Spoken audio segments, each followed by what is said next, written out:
me back to December 27th, to that night. What happened?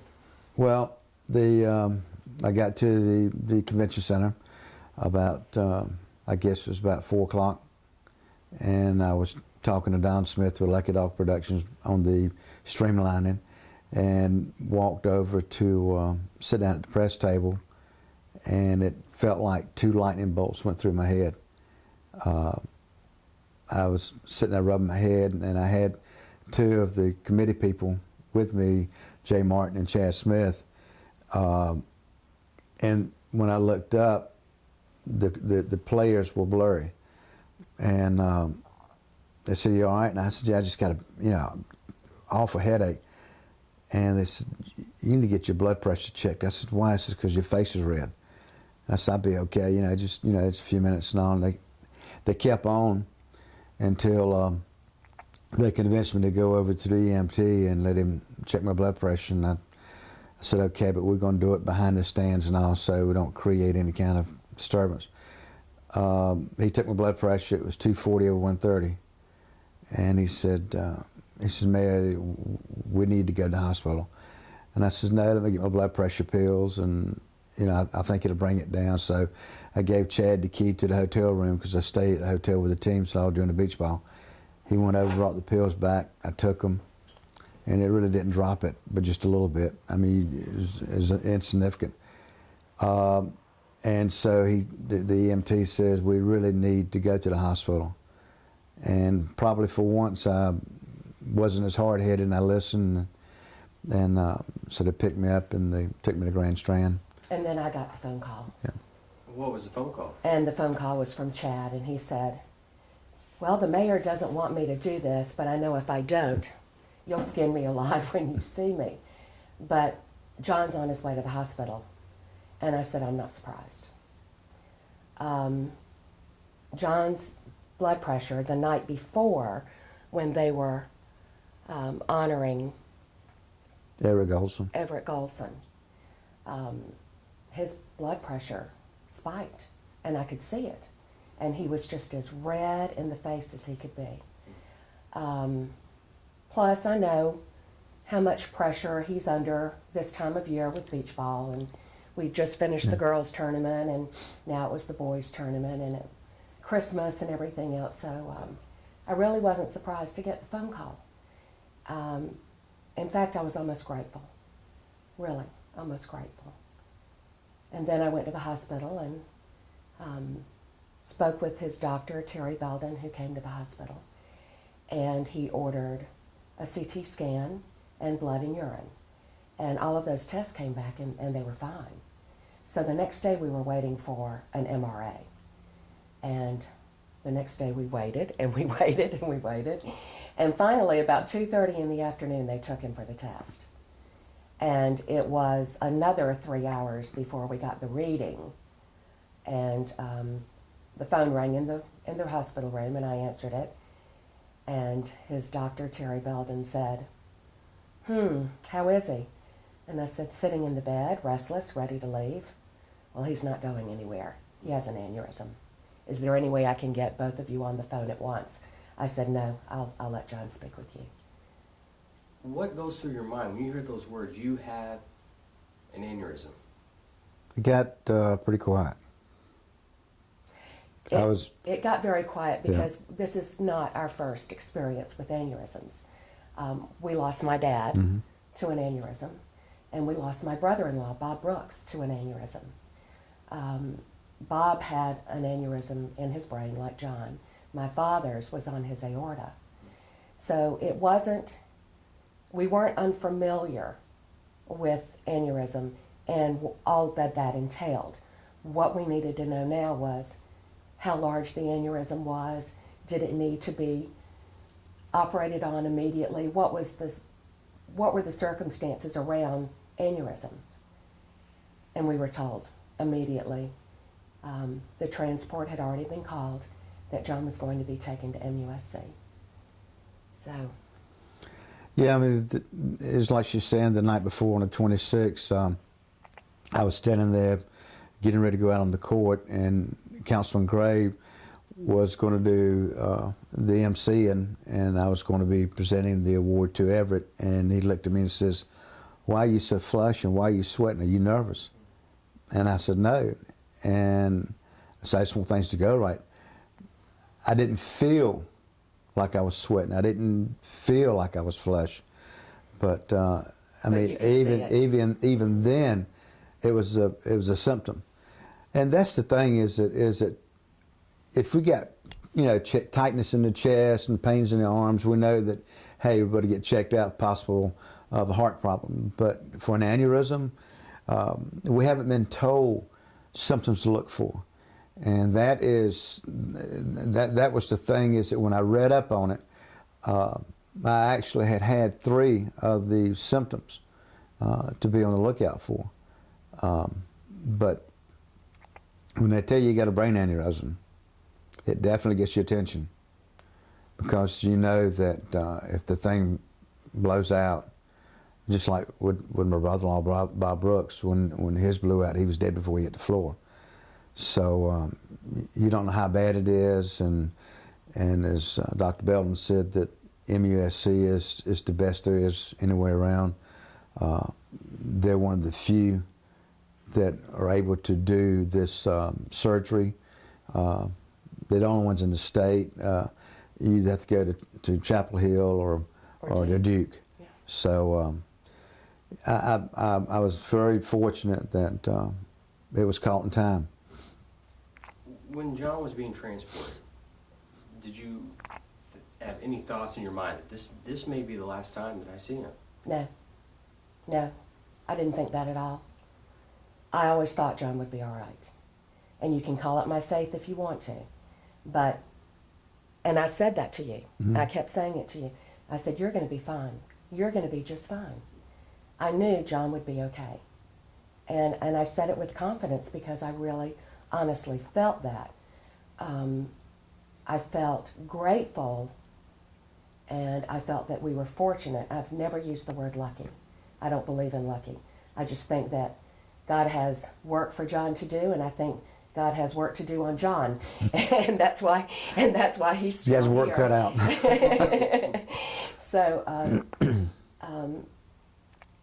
I was very fortunate in that I had about 10 minutes to come to the house and throw things into a bag, and 2 of the children were here at the house. So they helped me put things in a bag, and our youngest, Reed, said, "I'm not going to let you drive down there. You're not in any shape to follow the ambulance." So he drove me, and his wife followed behind in their car. So I wasn't alone, and the very next day, the kids were there.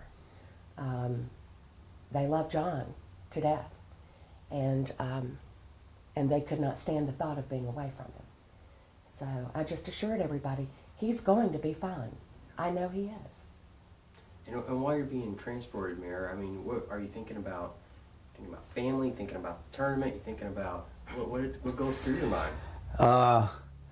Well, first of all, that little stretcher they have you on, it's hard.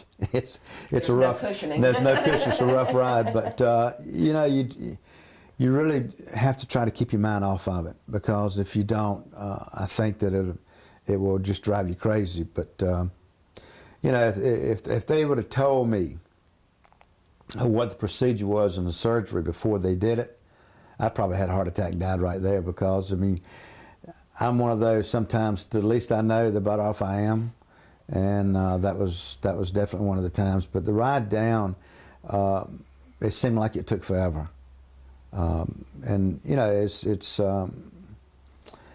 you have a lot of time to think and just wonder, you know. And of course, you try to think positive, because I've always believed that if you think negative about things, then negative things are going to happen. So you have to, you know, think positive, and you just got to believe that that things are going to be all right. You fast forward, you go into emergency surgery. Everything, you're here with us now. You're looking great. When the doctor tells you you are one of a very minute few people who can suffer an aneurysm and survive, I mean, do you feel like you've had that God's given you, or the doctors have given you a second chance at life? Or? I think it's a combination of both. You know, that as I tell people, you sort of, I have a tendency to take things sometimes, you know, and laugh about it and be a little lightened up. As I tell people, the phone rang, but it was the wrong number, thank goodness. But it just wasn't my time. And I was blessed to be with doctors that really knew what they were doing. And I know that when they took me down to be operated on, the anesthesiologist comes in and he's got his skull cap on and he's got WV on it. And I looked at him and I said, "Look, you better take good care of me because I'm the mayor of the capital of West Virginia." And he looked and I said, "Yeah, Myrtle Beach," and he laughed. And then I looked up and I says, "And please, be a heck of a lot better than your football team." So, and that's the last thing I remember until, you know, I was waking up in the room. But Dr. Chaudhry at MUSC did his surgery, and his assistant Mary called me 3 different times during the procedure to let me know how things were going. So at MUSC, they not only treat the patient, but they also treat the family. So we were all there in the waiting room, and we were constantly updated with what was going on. And after the surgery, they gave me pictures of the before and the after, so that you could see the aneurysm and then you could see the fix, and it's amazing. So where do things stand now? I know you had some recent doctor's visits and checkups. right, right now they have to change my medication on the blood pressure pills, and so they want me to take it easy for the first couple of weeks and basically do half a day type stuff until they're able to regulate my blood pressure with the new medication. And that's the only, if you say, handicap that I have right now. That's it, is just doing a half a day stuff until they get that done. But as far as the way I feel good. They told me at MUSC on the day I left, said, just go home and live a normal life and you'll be fine.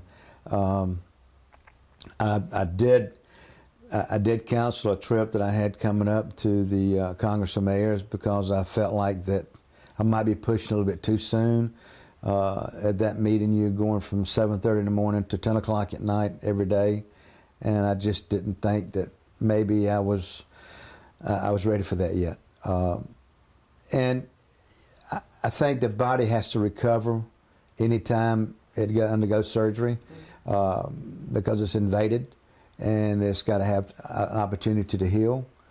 But the amazing thing about it all is when you stop and think about the procedure that they did, and MUSC, as I said, that's the only place in South Carolina that's just done it, and it's called endovascular. And what they do is they put a catheter into your groin, and they run a tube up, and they go up with it's called coiling. You have 2 procedures you can do. You can do a stent, which is when they clamp it off, or they can do the coiling, which is almost like patching a tire on a car. They go in and they put these little coils in, and they are able to form a clot, and then the blood goes and continues on through the vessels. I was fortunate that when they did the dye to find out exactly where the aneurysm was, that they also did not find any other aneurysms within the body. And so I was lucky there. But I had a period of time that what happened was that the aneurysm had actually leaked, and so we did not know that until we did a lumbar tap, and the lumbar tap showed blood in the system and in the spinal fluid. But the blood is around the membrane in the brain, and so therefore it can irritate things, and it has to dilute itself in order to keep the vessels from possibly collapsing. So you're in a 10-day window there. That is what they call critical. And once you get out of that, then they seem to think everything's going to go straight forward and move in the right direction. I still would have some little headaches, little pains, which I still do now every once in a while, but they said that would go on for 2 weeks to a month until everything was diluted. The amazing thing is that when I looked at the symptoms that I had, and I could reflect back on when were these symptoms and where were these symptoms. The first symptom that I had not told Terry, and I didn't think about it until the other day, is that at council meeting one day, everything sort of went dizzy, blurry type stuff, and you know, it sort of surprised me. And a couple of days later, I happened to see my eye doctor, and I said, "Have you ever had that?" And he said, "Yeah." I said, "What was you saying?" He said, "Well," you know, sometimes it happens, but maybe you don't need to really worry about it that much." And I didn't. Then when I came home from work one day, and I think it's about the 10th of December, my granddaughter's in the house, and when she sees me coming, she comes running up the hallway, and I picked her up.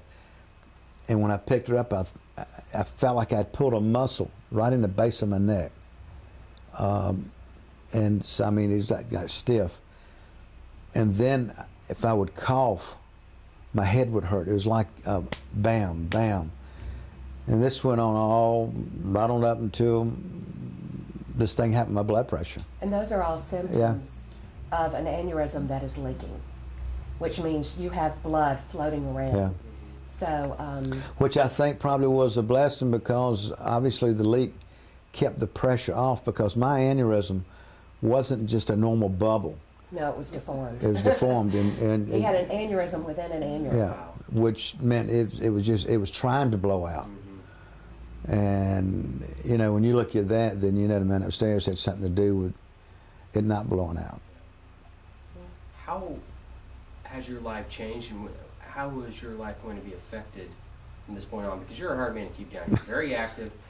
Yes. You're involved with everything you can possibly be involved with. Terry, are you in the background saying, no salt, you can't do this, you can't do that, take it easy? I told him at MUSC, I said, we've been doing it your way all these years, now we're going to do it my way. And are you okay with that? I don't think I have a lot of choice. See that, I'll find somewhere else to stay. But no, I mean, I'm going to continue to do things and move forward, but I'm going to take a little less time staying as active and a little more time enjoying things, because, you know, there's no guarantees on how long you're going to be around, and you know, if you work hard all your life, then you need to take some time to enjoy what you've earned the right to. I know that I've always, unfortunately, put other things first and maybe family second, a lot of stuff. And my 3 kids will probably tell you that. That it's always been taking care of this or taking care of that first. But I think that's just the way we are as men, as provider for the family, is that we do try to do as much as we can in order to move up that ladder. And sometimes we get just so involved in it that we forget the important things. But as far as staying active, you know, I love the opportunity of being mayor, and you know, I'm going to run for re-election. Hopefully that I can win, because it is such a great honor and it's a great privilege to represent this city and the people in it, and try to help take Myrtle Beach into a larger tourism resort than what we have. And we've done a lot of things that have helped us. We've accomplished a lot. And with the beach ball, which has always been a passion for 32 years, and I'm going to continue to do that. You know, as long as we keep the support from our local community, from our business community that helps finance the beach ball, then we're going to continue. I think John is realizing he has a lot of people around him that he can delegate some of these responsibilities to. And that's hard. And that's always been very hard for John to let go. But John understands now. He just has to let go of some things. For the viewers that are watching, or will be watching, what would you like them to maybe take away from your experience? Any symptoms that they may feel, more education about aneurysms? I think the awareness, and there's no question about it. I look at that probably it's an opportunity for me to help, let people be aware of what to look for. You know, number one, if you got high blood pressure and you're being treated for it, then you have to be even more aware of the possibilities of aneurysms. And it's not just a cerebral aneurysm, it can be aorta aneurysm or whatever. But when you have blurred vision, when you have severe headaches, when you have nausea or sweating. Well, that headache is called a thunderclap. And it's not just... Trust me, it was you too. You will know if you have a thunderclap headache. It is like lightning bolts going through your head, and it's the worst headache you've ever had. So that's very obvious. What's not so obvious is maybe that dull headache that you get in the back of your head. That is one of the symptoms of a leaking aneurysm, that there is blood in the system. My father's aneurysm was discovered when he had chronic lower back pain. So they did an x-ray, and lo and behold, they found the aneurysm. You need to find out your family history, is what you need to find out, because aneurysms are hereditary. You also need to know that if it's an aneurysm on the aorta, then it's not going to, in the next generation, be a cranial or brain aneurysm. It goes aorta, aorta, brain, brain. What we didn't know until we got to MUSC is that John's father does have an aneurysm, but it's on the aorta. So we had that checked out while we were there. But if you have high blood pressure, you really do have to make sure you check that. The other thing is if you're smoking. Smoking is one of the worst things you can do as far as tearing down those walls. I mean, you need to keep your arteries and your veins as strong as possible, and smoking tears that apart and will lead to aneurysms. So not smoking is another reason to quit. But you just need to talk to your family members. If you had someone that died suddenly in your family, nobody knows why, maybe it was an aneurysm, but talk to your doctor and get your family history. And I tell you, when the doctor stands there and looks at you and tells you that you were one of the 10%, that 90% of the people that have what I had don't make it. When I was being wheeled out of the ICU after 3 days in ICU, 2 days, 3 days, and down to the hall where they have ICU patients that are recovering. You look around and you see some of them, patients that are in there, that you know how lucky you are. Well, because lucky, even they are fortunate. Blessed. To walk away with no neurological damage whatsoever. I mean, it's humbling to be on that neurological floor at MUSC, because it is a critical care floor, and very humbling. Yeah, it's something. I mean, I noticed one man that was trying to get out of bed onto a walker, and where they had to cut into the head in order to drain the blood out, and they'd have to have that done. And I can just imagine what he's going through and how long he's going to be recuperating, and will he have any type of loss of memory or any stroke type symptoms. I mean, you know, it's... With a rupture, it's very common to have a loss of short-term memory. So many things that could have happened, but they didn't happen. I've had several phone calls from people that have had aneurysms and survived it. And they want to talk to you about it. They they basically feel that it is time for somebody to step up and sort of help maybe deliver some type of message as to what to look for. I mean, you can't be running. I mean, you can't be running and get a MRA or anything done every time you have a headache or whatever if you have high blood pressure. But you do need to stay in touch with your doctor, and you need to be checked. Fortunately, Dr. Belden is my doctor.